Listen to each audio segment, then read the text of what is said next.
হ্যাঁ, একজন আমাদের কৃষক শান্তিবাজার থেকে লাউগাং।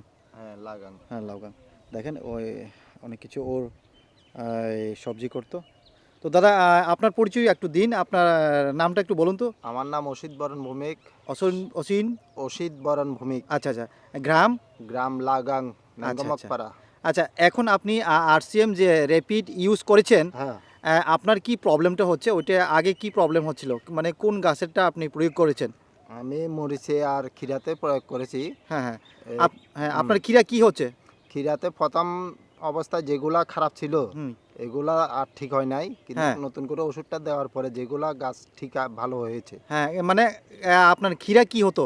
হ্যাঁ, কোকরানি না হলুদ কোকরানি হলুদ? কোকরানি হয়তো পাতা হলুদ হইতো। হ্যাঁ হ্যাঁ। এটা কিন্তু কখনো নতুন করে আর হইতে আসে না ওষুধটা ব্যবহার করবার পর থেকে। আচ্ছা আচ্ছা। তো আপনার খিরাটা একটু দেখি। এই যে খিরার খিরার ক্ষেত। তো এই হচ্ছে। আর এই আহ,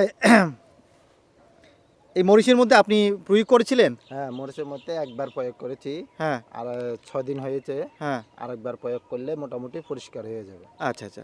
তো আপনি আত্মবিশ্বাস আছে কি দাদা ওটা? হ্যাঁ হ্যাঁ, ওটা মোটামুটি ভালো আর দেখা যাইতেছে ওখানে। হ্যাঁ হ্যাঁ হ্যাঁ। তো লোকেদেরকে আপনি কি বলবেন যে আর সেম রেপিড বা ডিফেন এই সম্বন্ধে? আমি বলবো এই ওষুধটা ব্যবহার করলে কৃষক উপকৃত হইব। হ্যাঁ হ্যাঁ রাসায়নিক ওষুধ থেকে হ্যাঁ এই ওষুধটা মোটামুটি ভালোই হ্যাঁ, আছে। অর্গানিক হ্যাঁ, যেটা। অর্গানিক। হ্যাঁ অর্গানিক ওষুধটা মোটামুটি ভালোই আছে। হ্যাঁ হ্যাঁ। এই দাদা খুব ভালো লোক তো, মানসিকতা অনেক সুন্দর। তো ঠিক আছে দাদা, আপনাকে ধন্যবাদ। ঠিক আছে, থ্যাংক হ্যাঁ। ইউ।